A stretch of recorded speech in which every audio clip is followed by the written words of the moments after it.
여러분, 오늘 우리가 읽은 이 성경 말씀에서 예수님은 예수님과 우리의 관계를 포도나무와 가지의 관계로 비유를 하셨습니다.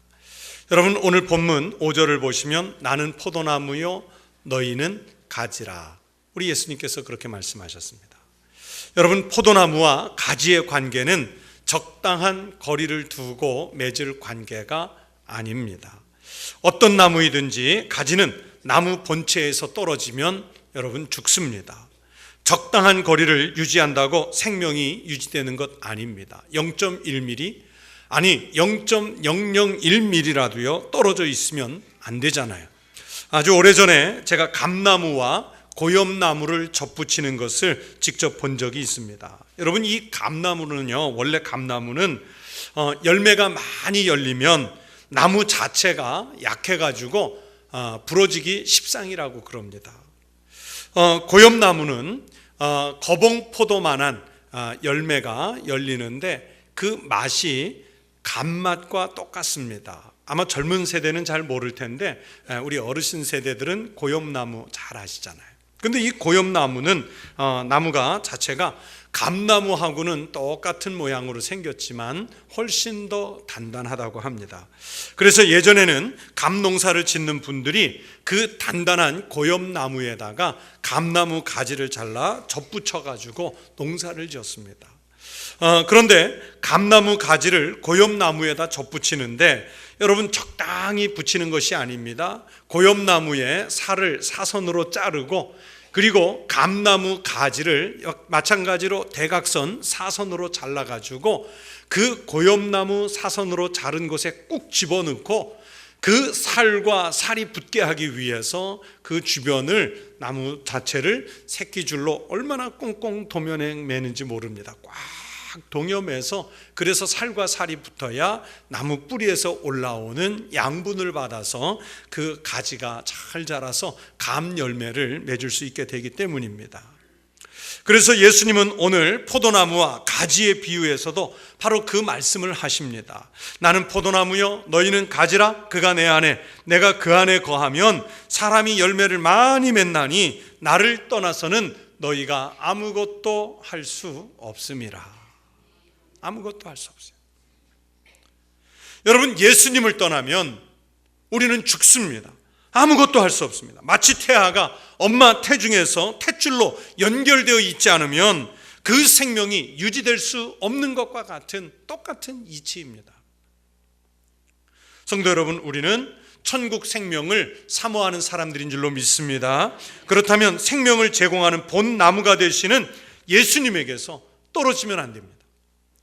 그냥 안 되는 정도가 아니라 죽습니다. 열매는 고사하고, 오늘 본문 바로 뒤에 6절에 나오는 말씀처럼 밖에 버려져 마르고 사람들이 그것을 모아다가 불에 던져 땔감으로 쓰는 것처럼 예수님과 따라 떨어져서 사는 영혼이 되면 여러분, 사탄 마귀가 그 메마른 우리 영혼을, 그 메마른 가지 같은 영혼들을 불러 이렇게 모아다가 불사르는 영원한 형벌에 던져버릴 거예요. 생명에 붙어 있어야 가지가 살고 때를 따라 열매를 맺을 수 있습니다. 여러분, 인생을 살아가면서 우리는 세상 것에 함부로 붙어 있으면 안 됩니다. 생명이신 주님 예수 그리스도에게 잘 붙어 있어야, 그래야 생명의 열매를 거두게 될 줄로 믿습니다. 여러분, 생명의 나무가 되시는 우리 주님에게 잘 붙어서 영원한 생명을 얻으시는 믿음의 성도들이 되시기를 축원합니다. 성도 여러분, 그러면 우리는 생명의 공급처를 어디로 삼아야겠습니까? 우리가 신앙생활을 하면서 진정으로 붙어 있어야 할 본 나무가 무엇이겠습니까? 두 가지를 말씀드리려고 합니다. 첫째는 성삼위일체이신 하나님에게서 떨어지시면 안 됩니다. 전능하신 하나님은 창조주 하나님이십니다. 그래서 우리가 매 예배 때마다 신앙 고백을 하잖아요. 우리의 그 신앙 고백 속에서 하나님을 향해 고백을 할 때 분명하게 나는 전능하신 아버지 하나님, 천지의 창조주를 믿습니다 라고 제일 먼저 고백합니다. 여러분, 창조주이신 하나님은 모든 피조물을 창조하셨습니다. 그리고 모든 피조물들 가운데 특별히 하나님의 형상을 닮은 우리 인간을 창조해 주셨습니다. 그 만드신 인간에게 생기를 불어넣으셔서 사람이 생명이 되게 하셨습니다. 다른 피조물들과는 다르게 하나님의 형상대로 지으셨고요, 하나님께서 친히 그 코에 생기를 불어넣으심으로 생명이 있는 존재가 되게 하셨습니다. 여러분, 이 사실은 하나님은 온 우주 만물의 모든 피조물 가운데 특별히 사람과 영적으로 소통하시고 사람들과 영적인 관계를 맺으시겠다고 하시는 하나님 의지의 표현입니다. 에스겔서 37장을 보시면 에스겔 선지자가 하나님의 성령에 이끌려서 한 골짜기에 가서 그 골짜기를 가득 메운 마른 뼈 환상을 보는 유명한 말씀이 나옵니다. 여러분, 그 마른 뼈들은 아주 힘이 많았고요, 그러면서 아주 바짝 말라 있는 그런 뼈들이었습니다. 하나님께서 그 환상을 보여주시면서 에스겔에게 묻습니다. 인자야, 이 뼈들이 능히 살 수 있겠느냐? 에스겔의 하나님의 이 질문에 에스겔이 대답을 합니다. 내가 대답하되 주 여호와여 주께서 아시나이다. 여러분, 에스겔의 이 대답 속에는 인간의 힘이나 인간의 능력이나 인간의 상식으로 볼 때는 여러분, 이 마른 뼈가 어떻게 살아날 수 있겠습니까? 살 수 없습니다. 그러나 하나님은 전능하시기 때문에 하나님께서 살리시면 살 수 있다고 하는 믿음의 고백이 담겨 있습니다. 여러분, 그 마른 뼈들이 살고 죽는 것은 하나님이 결정하실 문제입니다. 하나님께서 그래서 에스겔에게 선포하라고 명령하시죠. 하나님의 명령을 받아서 에스겔이 그 마른 뼈들을 향해서 명령을 내렸습니다. 그랬더니 소리가 나고 움직이며 이 뼈 저 뼈가 들어맞아 뼈들이 서로 연결되었습니다. 그리고 그 위에 힘줄이 생기고 살이 오르며 그 위에 가죽이 덮였습니다. 사람의 형태를 갖추었어요. 그러나 아직은 살아난 사람은 아닙니다. 왜냐하면 거기에 아직 생기가 들어가지 않았기 때문입니다. 하나님의 명령을 받아서 에스겔이 다시 선포합니다. 생기야, 사방에서부터 와서 이 죽음을 당한 자에게 불어서 살아나게 하라. 그랬더니 여러분, 그 마른 뼈들이 살아나서 일어서고 생명이 있는 사람들이 돼서 그게 큰 군대를 이루었다고 성경은 말씀하고 있습니다. 성도 여러분, 우리가 살아있는 자 같으나 하나님이 불어넣으시는 생기를 받지 못하고 살면 우리는 마른 뼈와 같은 존재에 불과합니다. 여러분, 죽은 영혼이 되어서 영원히 지옥의 형벌을 받습니다. 그러나 비록 우리가 마른 뼈 같은 그런 삶을 살아갈지라도 하나님의 생기가 우리에게 공급이 돼서 여러분, 우리가 하나님의 피조물로서 생명이 있는 존재로서 하나님을 사모하고 살아가면 온전한 인격체로 살아갈 수 있는 힘을 주님으로부터 받는 줄로 믿습니다. 여기에 생명의 근원이 있습니다.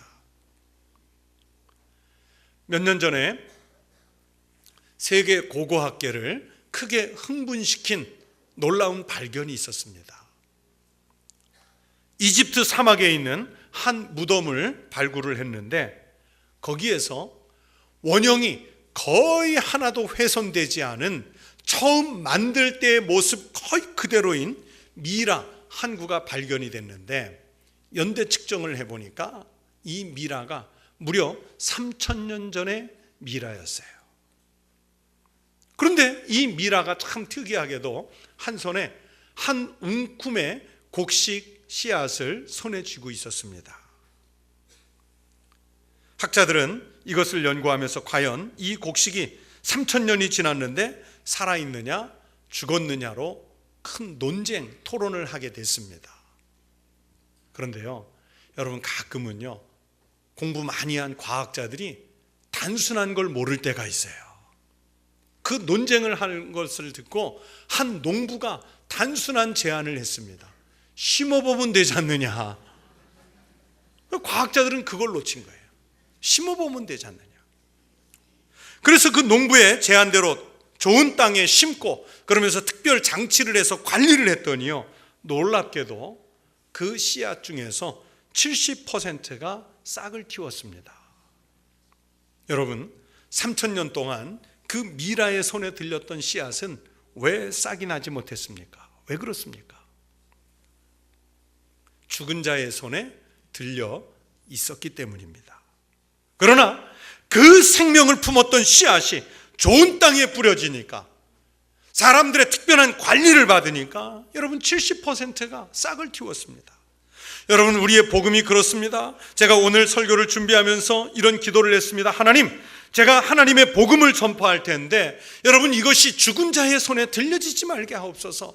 하나님, 이 복음이 산자들의 손에 들려지게 하옵소서. 아무리 살아있는 생명의 복음이라도요, 하나님을 떠나서 죽은 영혼에게 들어가면 생명이 살아나지 않습니다. 하지만 생명이 있는 사람의 영혼에 이 복음이 들어가면 놀라운 하나님의 역사, 생명이 살아나는 역사가 일어날 줄로 믿습니다. 여러분은 오늘 지금 그 복음의 말씀을 듣고 계십니다. 여러분에게 들려지는 이 복음이 죽은 미라와 같은 심령에 뿌려지고 있습니까? 생명을 사모하는 좋은 심령의 밭을 준비한 그 영혼에 뿌려지고 있습니까? 여러분의 심령이 옥토가 돼서 복음을 받고 다시 생명이 살아나는 놀라운 역사가 있기를 축원합니다. 사랑하는 성도 여러분, 우리는 부활하신 주님 예수 그리스도의 부활에도 붙어 있어야 합니다. 부활하신 예수님을 믿어야 우리에게도 부활의 소망이 있습니다. 고린도전서 15장 20절에서 성경은 분명하게 확정을 짓습니다. 그러나 이제 그리스도께서 죽은 자 가운데서 다시 살아나사 잠자는 자들의 첫 열매가 되셨도다. 여러분, 이 부활에 붙어 있으면 우리도 부활하고, 부활에 붙어 있지 못하면 우리의 믿음도 헛된 믿음이 됩니다. 예수님도 이 부분에 대해서는요, 아주 확실하게 말씀해 놓으셨습니다. 요한복음 11장 25절 26절의 유명한 말씀이지 않습니까? 나는 부활이요 생명이니 나를 믿는 자는 죽어도 살겠고 무릇 살아서 나를 믿는 자는 영원히 죽지 아니하리니 네가 이것을 믿느냐? 우리가 살고 죽느냐? 우리가 천국 생명을 얻느냐? 지옥의 죽음을 얻느냐? 여러분, 그 기준이 여기에 있습니다. 길이고 진리고 생명이신 주님을 떠나지 않아야 우리가 아버지 집에 무사히 당도하게 될 줄로 믿습니다. 하나님을 만나본 사람, 하나님을 날마다 만나고 있는 사람, 복음의 열정에 의해서 뜨거운 사람이 여러분 생명을 만날 수 있습니다. 우리가 주님을 떠나서는요, 아무것도 할 수 없습니다. 마른 뼈일 뿐입니다. 미라의 손에 들려져 있던 그 씨앗과 같은 존재일 뿐입니다. 여러분, 하나님께 붙어 있으십시오. 예수님을 믿으십시오. 부활을 믿으십시오. 생명의 근원이 여기입니다. 떠나면 죽습니다. 여러분, 가지로서 포도나무이신 예수님께 꼭 붙어 있어서 생명을 얻고 풍성한 열매를 맺는 성도들의 남은 삶이 되시기를 주의 이름으로 축원합니다. 또 두 번째는요, 교회 공동체에서 떠나시면 안 됩니다. 교회 공동체에서 떠나시면 안 돼요. 열심히 출석하시고 있던 분들뿐만이 아니라 교회를 잠시 떠나셨던 분들, 교회를 떠나시면 안 돼요. 여러분, 교회는 하나님의 백성들의 모임입니다. 예수 그리스도를 구주로 받아들인 이들, 곧 자신들이 주님께 속했다고 고백하는 그리스도인들이 모이는 공동체가 교회입니다. 교회는 비록 사람들이 모여오고, 사람들이 건물을 짓고, 사람들이 제도를 만들고, 사람들이 조직을 했지만은, 그러나 여러분, 교회의 소유권은 주님께 있습니다. 마태복음 16장 18절에 예수님께서 교회의 주권에 대해서 분명하게 말씀하셨습니다. 베드로가 주님에 대해서 주는 그리스도시요 살아계신 하나님의 아들이시니이다 이렇게 고백을 하고 나니까 예수님께서 그 고백 위에 이런 답을 주셨습니다. 또 내가 내게 이르노니 너는 베드로라. 내가 이 반석 위에 내 교회를 세우리니 음부의 권세가 이기지 못하리라. 여러분, 내 교회라고 말씀하셨습니다. 어느 사람의 교회, 어느 권력자의 교회, 어느 목회자의 교회가 아니라 바로 예수님 자신의 교회라고 말씀해 놓으셨습니다. 그러므로 예수님이 세우신 교회를 벗어나서는 여러분 구원의 공동체에 참여할 수가 없습니다. 교회 밖에는 구원이 없다. 이 신학적인 명제가 그래서 나온 거예요. 여러분, 교회를 벗어나면 구원이 없습니다. 그런데 참 놀라운 것은 여러분, 우리 기독교 역사에서 초대교회 때부터 지금까지 어떤 박해가 와도요, 거기에서 믿는 사람들끼리는 지하에서 생명을 걸고 교회 공동체를 만듭니다.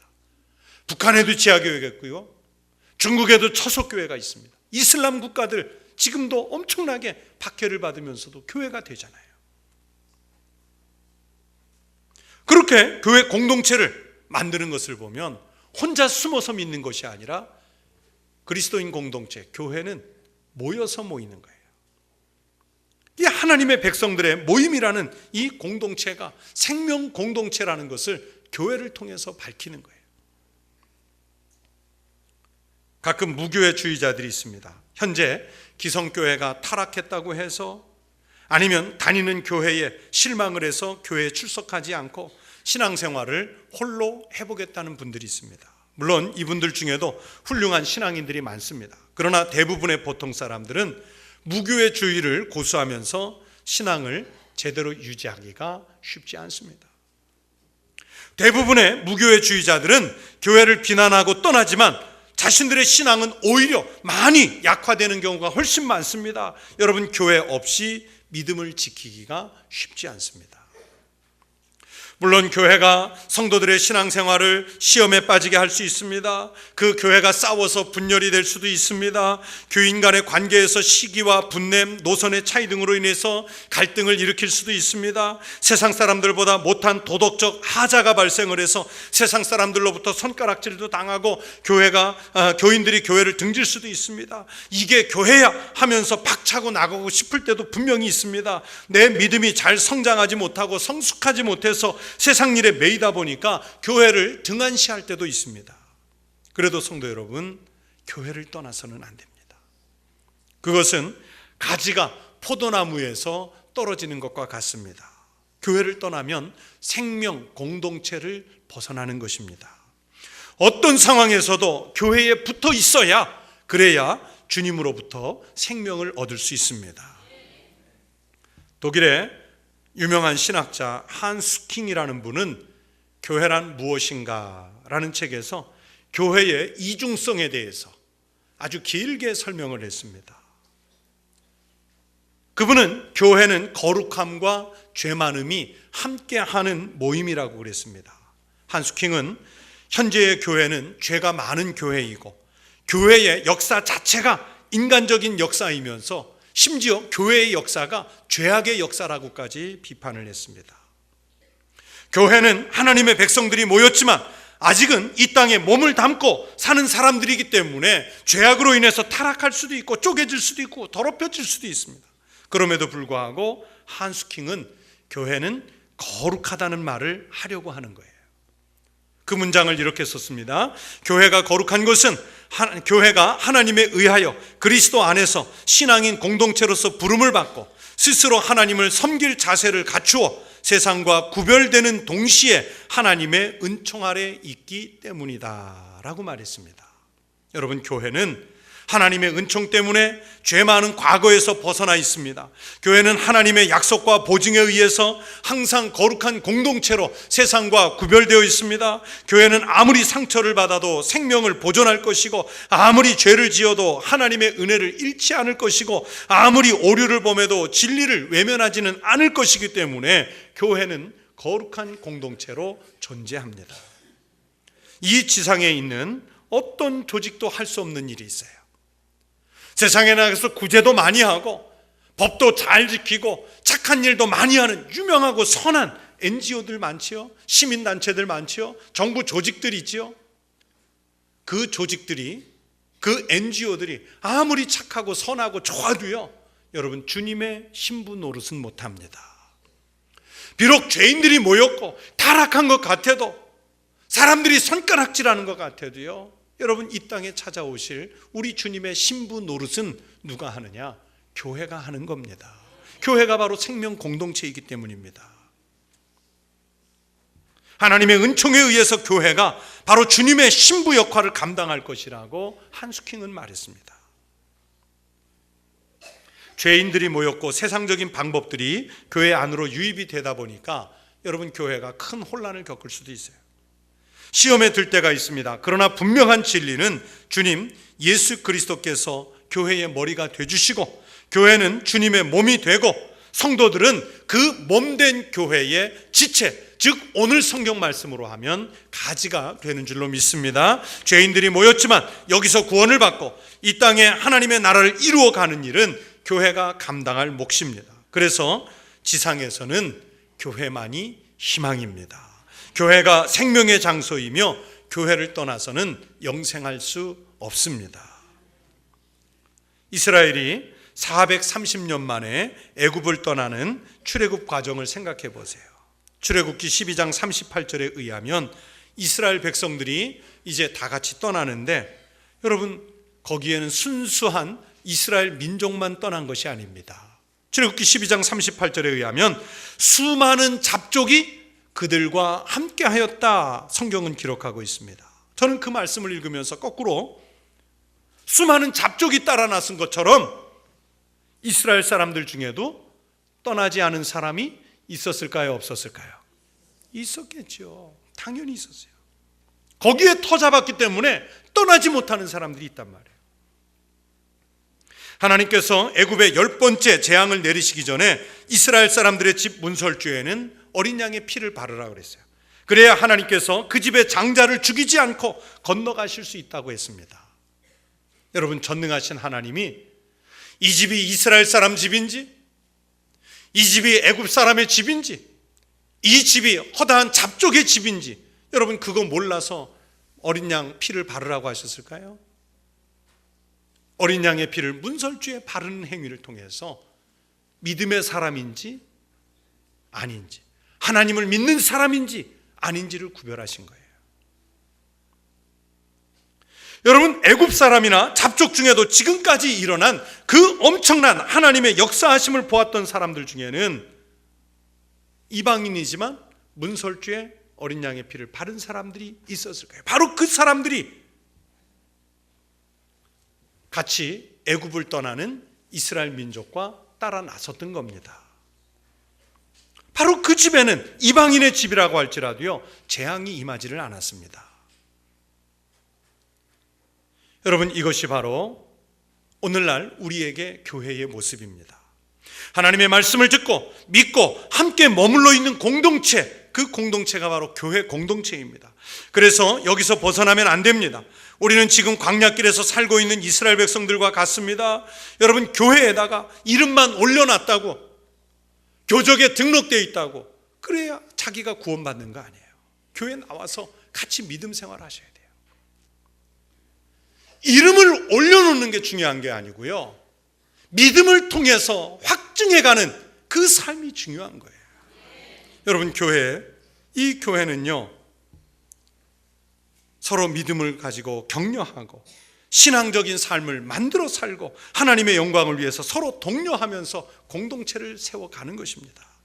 포도나무에 잘 붙어있는 가지여야 많은 생명의 열매를 맺을 수 있습니다. 오늘 4절에서 성경이 말씀하십니다. 가지가 포도나무에 붙어있지 아니하면 스스로 열매를 맺을 수 없음같이 가지는 절대로 혼자 열매 못 맺습니다. 마릅니다. 죽어서 불에 던져지는 땔감에 받게 되지 않습니다. 나를 떠나서는 너희가 아무것도 할 수 없습니다. 주님께 붙어 있어야 생명을 얻고 열매를 맺는 줄로 믿습니다.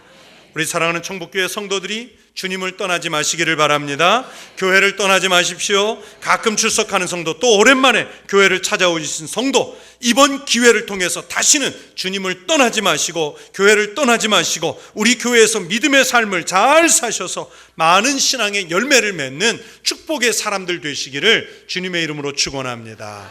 다시 한번 주님의 이름으로 축복합니다.